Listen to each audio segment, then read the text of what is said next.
Welcome to the Turkey Hunter Podcast with me, your host, Andy Galliano. In this podcast, I share with turkey hunters just like you how to have more turkeys on your hunting property and how to have more successful turkey hunts. I teach you how to do this with tips and interviews with turkey hunting pros, wildlife management tips, and entertaining turkey hunting stories. Tune in weekly as I share proven and simple strategies to help you have more success this turkey season. Make sure to head over to www.iamturkeyhunting.com to subscribe to receive free turkey hunting tips, tactics, strategies, and product reviews. Also, please visit and like my Facebook fan page. Go to Facebook and search I Am Turkey Hunting, and also feel free to post your turkey hunting photos from this past season and let us know where and when you killed your bird. For all of you Twitter users out there, please follow me on Twitter, where my handle is @TurkeyHitman, and I will be sure to follow you back. And now, for this week's show. Hello, and welcome back to this week's episode of the Turkey Hunter Podcast with me, your host, Andy Galliano, and I am extremely excited about our episode this week. We have Trent Masterson, who's very involved with the National Trappers Association. He and his wife both are very involved with the association. In fact, his wife Tamara is the convention coordinator for the National Trappers Association.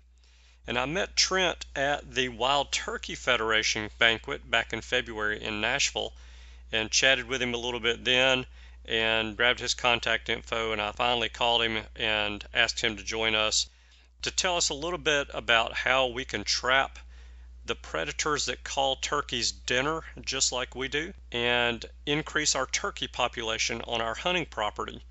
So without further ado, here is Trent Masterson.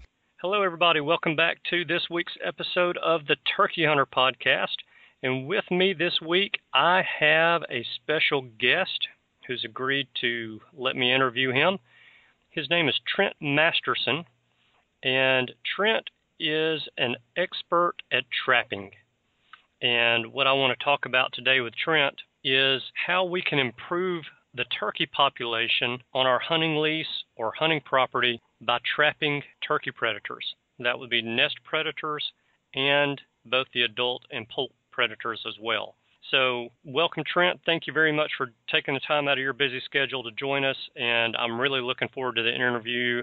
As I mentioned to you off the recording, I am pretty well ignorant when it comes to trapping. I have minimal experience myself trapping coons. I bought a couple of squeeze hold traps, I guess that's the right terminology, to trap some raccoons just to play around with, and actually trapped one on my boat dock down at a little piece of property that I own that's on a little private lake because he was getting into my fish feeder, and trapped a couple at my hunting lease. Just messing around, nothing serious. But I'm probably like most of the people listening to this podcast, I'm very interested in doing what I can do to help protect my turkey population so that I have as many as I can, as many turkeys as I can on the property.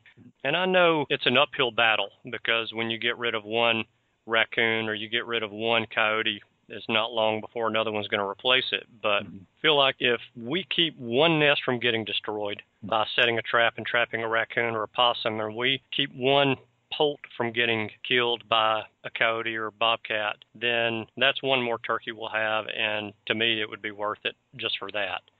Sure. So I appreciate you taking the time, and tell us a little bit about yourself. What part of the country are you in, and really how did you get to this point, kind of in a nutshell?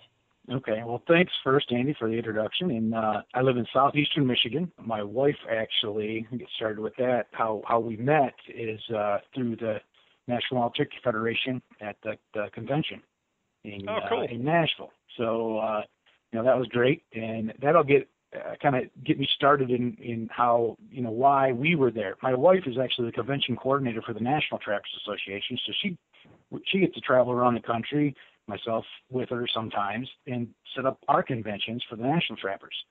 And the reason they chose us to represent the NTA at the NWTF convention was because we are avid turkey hunters. I've been a turkey hunting guide. There isn't any other critter I'd rather chase in the woods. Give me a big strutting gobbler coming through the woods, and I'd take that over any 170-inch buck ever. I just really, really enjoy hunting wild turkeys. It's just something that I've, done it, traveled all over the country doing it, and, I just absolutely love it. And my wife does it with me. As far as getting into trapping, I've been trapping. I was blessed to grow up in an area here in southern Michigan where there's a lot of creeks and ponds and swamps and really good trapping area. A lot of water here. And so we had a lot of, we didn't have a lot of beaver when I was growing up, but there were some. We had, and the populations change of animals over the years. Everybody needs to see the influx of coyotes coming in, and we used to have a lot of fox, and I, trapped fox when I was younger. But when I first started trapping was muskrat. They're cool. everywhere around here. There's quite a few of them, and back then, heck, if we got $1.50 for them, it was great. I remember being at fur buyers one time and him buying them for $5 a piece, and I thought it was just unbelievable that, they get $5 for a muskrat. And then I have an uncle who lives in northern Indiana, and when he retired from the shop, he used to trap quite a bit. And I remember riding along with him. And that was the first real serious trapper that I ever rode along with, and I learned a lot of really good lessons from him, my Uncle Fred Minton in northern Indiana, and he's passed now, but I still look back on those days a few times that I did get to go with him, and the way that he trapped in comparison to how I trapped as a youngster really taught me the way how an expert trapper traps, and right. It's using a real simple, basic set that you're really good at, and then just repeating it over and over and over again, and setting as many traps as you possibly can in a day's time, and checking as many in a day's time as you can. It's simple math, and I learned from him that concept, and it's really kind of, carried on, and I've learned more and more about that, and saw other professional trappers do the same thing, and that's kind of my basic background on how I got started. Yeah. So then, really, it's one of those things that you're looking at strength in numbers as well as kind of refining your technique. You want to set as many traps as you can to get as many predators as you can. You got it, exactly. If you were to hire a professional to come and trap on your ranch, different than how someone that is there, maybe one of the guys that are one of your hunting buddies on your lease, they might go out and set 12 sets. I trap, and I trap with guys who, we'll run, if we're doing serious management, we may run 200 to 400 traps in a day. Good gosh. Wow. And, numbers of, and we usually it's a head count kind of deal, and really good guys, nest predators, say skunks, possums, raccoons, everything. You may be 50, 60 animals a day that you're removing from a good sized piece of property. And the whole idea when we're there is to knock down that nest predator population as best we can in the 2 weeks or week that we're there. So we want to get in there. They don't have any idea that we're coming, and we get in there and really just hit them hard and kind of knock the population down as best we can. And that would be the biggest difference. And I don't expect somebody that isn't doing it basically as a profession to have 400 traps even to set, And there is ways, where you can work around a work schedule and be able to run enough traps fast to make a big dent in the population. When you come in as a professional trapper, mm-hmm. like you said, you're there for a week or 2 weeks, mm-hmm. but being able to take an hour or hour and a half on your own property or your hunting lease, and doing that over a period of months or even a year, solid, you're going to make a pretty good dent in the predators by doing that. Absolutely. And then grasping the idea of if you have a simple basic set that you can set really fast, and say you have a machine that you can load with traps, and if you could run, 25 traps in an hour, instead of having 1 or 2 or 3 and going out and catching a raccoon here or a raccoon there, believe it or not, these critters they'll wise up to you pretty quick. Case in point, setting feeders. When I set feeders, a lot of times I'll see trail cams pictures of raccoons on a feeder, and there'll be a family of 8, 10, 12 raccoons using that particular feeder, or maybe it's 2 family groups. How they're doing this, I don't really know. I just know from past experience that if you don't catch the bulk of them in the first night or two, they're going to get wise to you, and they're not going to come to that feeder for a while. You just take one trap and you set it at that feeder where there's 10 raccoons. Don't expect to catch a raccoon every night for 10 nights. Now, I'm not saying that's not impossible. I'm sure it's possible. But what I've found in the past is that if I come to set a feeder, I want a really good idea how many raccoons are coming to that feeder, and then I want to set, more traps than I believe animals are coming there at that individual feeder, and try to knock them out as fast as I possibly can, because I don't want those ones getting wise and not coming back for a week or two, and then I'm gone, down the road. But if it's right. Even if it's you doing it, I would recommend, if you see 8 raccoons on a feeder, set 10 or 12 traps there. It's pretty quick. It's quick to drive up there, and it's pretty neat to see that you caught 6 raccoons in one feeder at one set, the one check. Yeah. And that's pretty possible with today's equipment. That's pretty cool. So if you're using a feeder to get them in there, are you either limiting the amount of feed that's being thrown when you set the traps up that's coming out of the feeder so that they're more inclined to go to your traps, or would they just be more inclined to go to the traps because you're offering them something better than, say, corn? Yeah. Okay. Yeah, I'm giving them something that's better than corn. And a lot of times what I'll do is I'll actually try to find the trails leading to the feeder, and I'll spread my traps out in a hub, around that feeder. Generally the deer and turkeys and everything else that's coming, hogs and stuff that are coming to that feeder, they're going to be down pathways to that feeder. Raccoons are using those same paths most of the time. And if you can set, say there's, a hub of paths leading away from it, if you can set those paths leading to it and then set a few traps around the feeder, you really, what we call gang set as a trapper, you can really pick up those animals a lot faster. Not educate, I guess is the word, the ones that don't get caught. And the most effective way to catch the most effective attractor to a raccoon is another raccoon in a trap. One gets caught, and the other ones are curious what's going on, what's happening over there. And if you watch on, watch video trail cam footage, one raccoon gets caught in a trap, and the other raccoons, it's his litter mates or his mom or whatever will approach him and kind of check him out and see what's there. They don't seem spooked by it. They don't seem afraid of it. They're just curious of what's going on. Why is he struggling right in that one spot, kind of thing. Yeah, that's pretty interesting. I just assumed that they would try to get out of there. That they'd be pretty scared by that. That's pretty neat.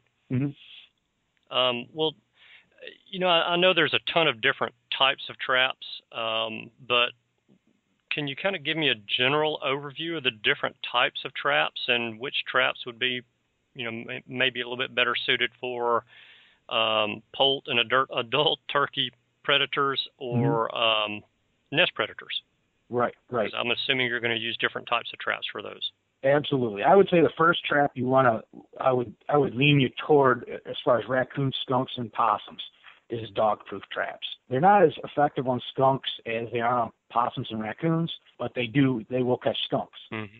That is a great way. And then also a lot of these leases are, guys are hunting with dogs, or there are dogs on the leases, and you pretty much eliminate that factor of catching a non-target, catching a dog.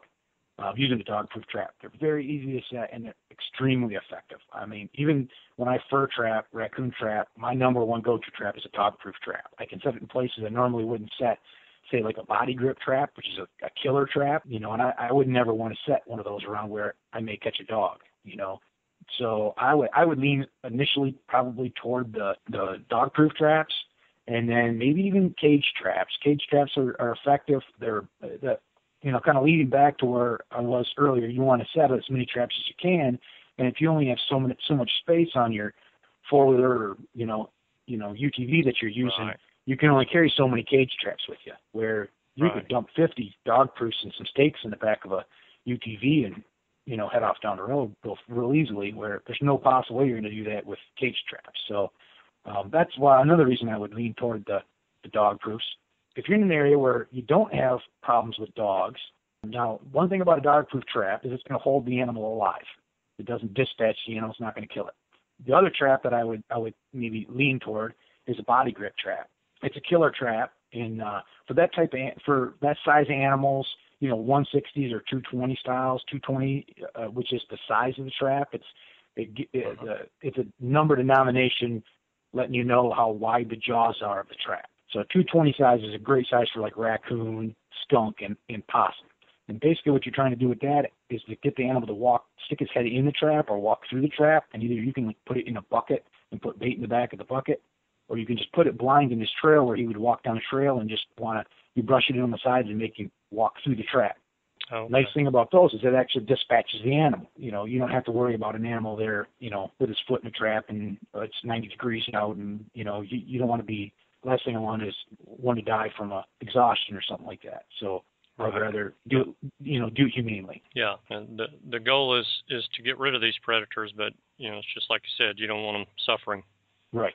Exactly. To do that, I mean, that's not what you're after. So okay, so you'd say first a dog-proof trap, and second a body grip trap for your nest predators. How about like your larger predators, your foxes, your coyotes, bobcats, that kind of thing? Yeah. Then you're almost never going to get one of those predators to step in an exposed trap. It happens. You can do it. You could possibly catch a coyote or a fox or a bobcat in an exposed, like a body grip trap or a trap like that. But what you're going to want to use in that instance is a foothold trap, we call them.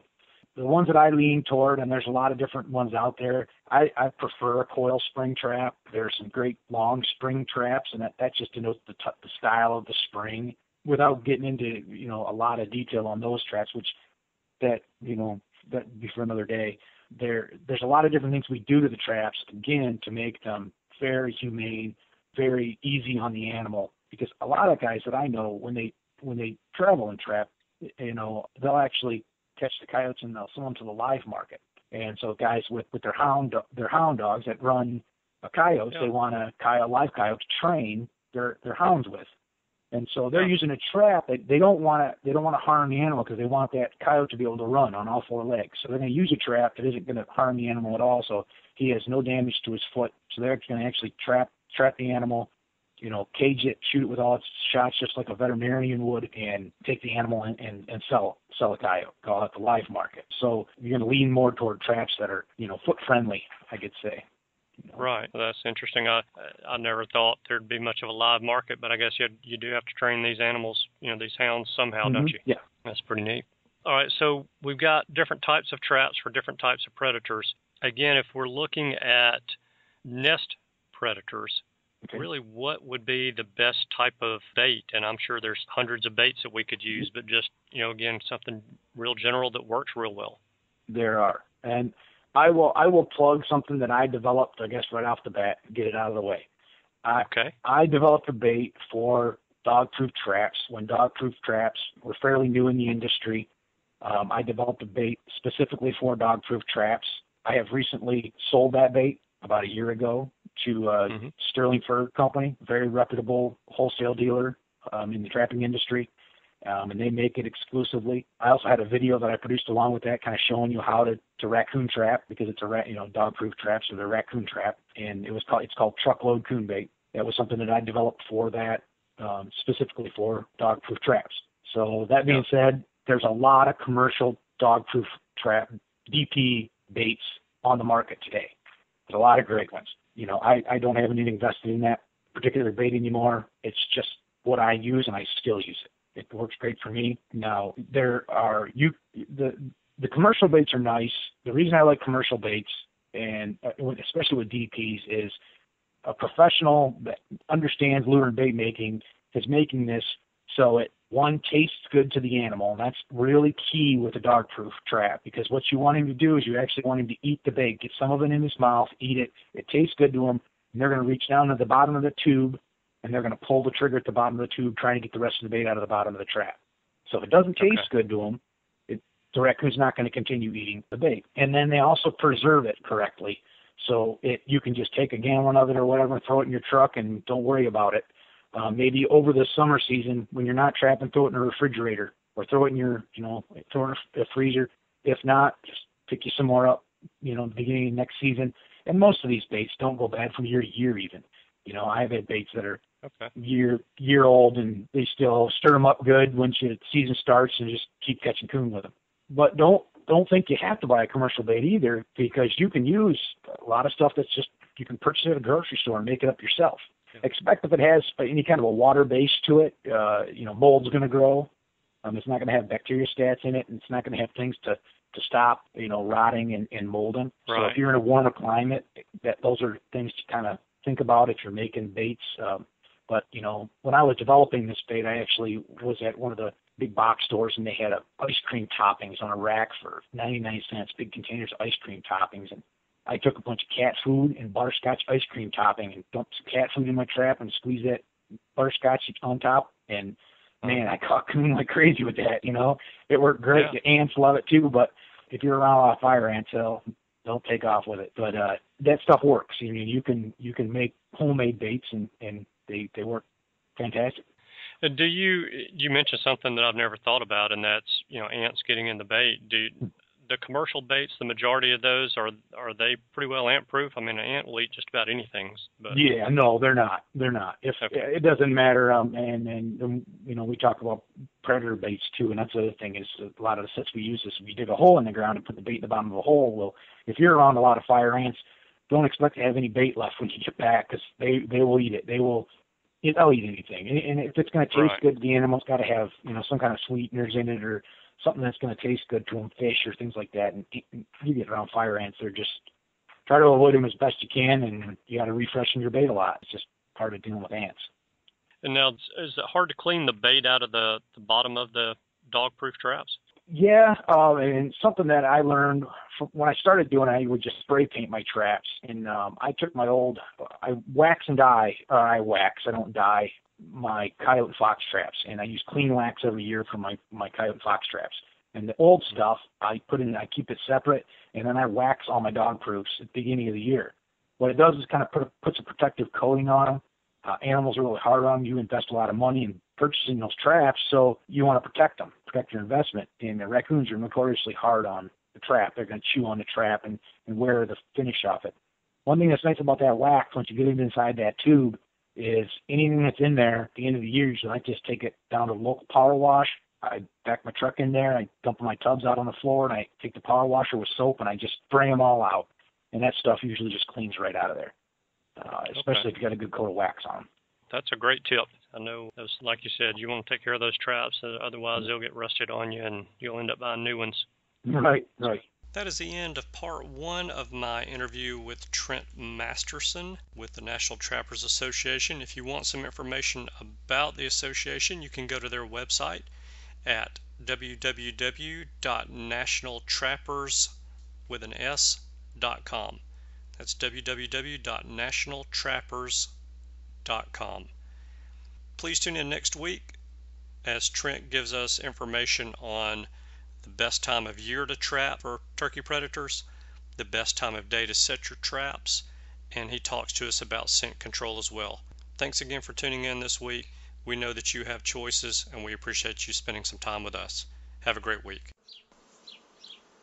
Thanks for tuning in. You were just listening to the Turkey Hunter Podcast. If you enjoyed the show, please go on over to iTunes and leave a 5-star review. And make sure to head over to www.iamturkeyhunting.com to subscribe for free turkey hunting tips, tactics, strategies, and product reviews to help you have a more successful turkey season. And stay tuned for upcoming episodes on hunting afternoon birds, how to film your hunt, and the breeding cycle of hens, as well as some guest interviews. Thanks again for listening. We know your time is valuable, and we appreciate you sharing some of it with us. See you next week.